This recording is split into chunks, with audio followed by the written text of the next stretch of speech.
saya kira itu memang kondisi normalnya seperti itu, Mas Gibran. Jadi tentu saja kita juga melihat juga sejauh mana kemampuan perusahaan itu sendiri. Kemarin tanggal 9 April memang sudah kita rapatkan di tingkat LKS Tripnas Nasional yang dalam hal ini memang ketuanya langsung Bu Menaker. Adapun usulan pengusaha itu memang kita sampaikan tentu yang pertama pengusaha diminta untuk membayar penuh jika tidak terdampak pandemi COVID, sedangkan yang kedua tentu ada fleksibilitas jika memang ada pengaruh dengan pandemi COVID-19 ini, Mas Gibran. Mhm. Tapi kalau Anda melihat dengan pembayaran satu kali gaji dan juga tentunya pembayaran secara full begitu ya untuk tunjangan hari raya dan sudah ada ketetapan waktunya untuk tingkat daya bayar begitu dari para pengusaha, Anda melihatnya seperti apa? Ya, memang sebetulnya kalau kita berbicara ke basic dari THR itu memang hak karyawan. Namanya hak itu memang tidak bisa dikurangi, kalau dilebihi pun saya kira juga malah lebih baik. Namun demikian juga kita juga melihat sekarang juga sejauh mana kemampuan dari sisi pengusaha itu sendiri dalam hal perusahaan. Itu saya kira juga ada beberapa sektor usaha tertentu memang yang masih mengalami pengaruh dari sisi akibat pandemi COVID-19 ini.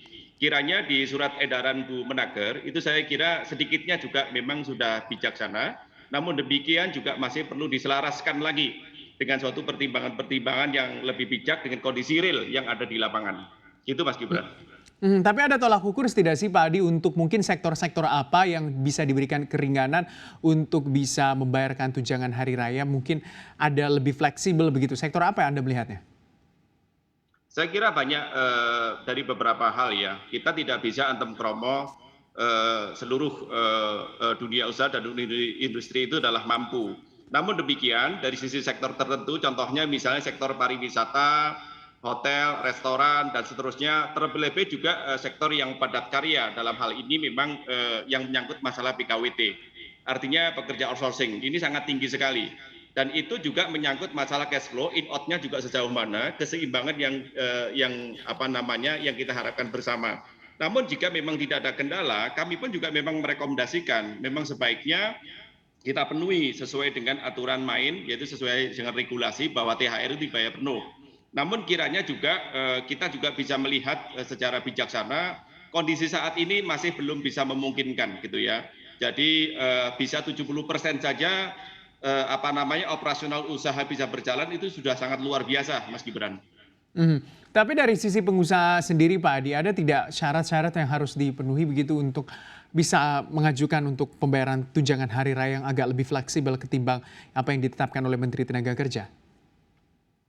Ya, saya kira begini, kita kembali lagi bahwa kami sebagai pengusaha itu selalu terbuka ya di internal, terlebih kalau di dalamnya itu ada SP maupun SB dalam hal ini. Juga kita sangat terbuka, di situ kita saling tahu. Makanya kami selalu merekomendasikan, termasuk juga di surat edaran Bu Menaker, tentunya kiranya juga dikedepankan dialog antara pengusaha dengan pekerja. Tentu dengan hal ini adalah mekanismenya tentu namanya THR sebisa mungkin juga memang diberikan secara bijaksana.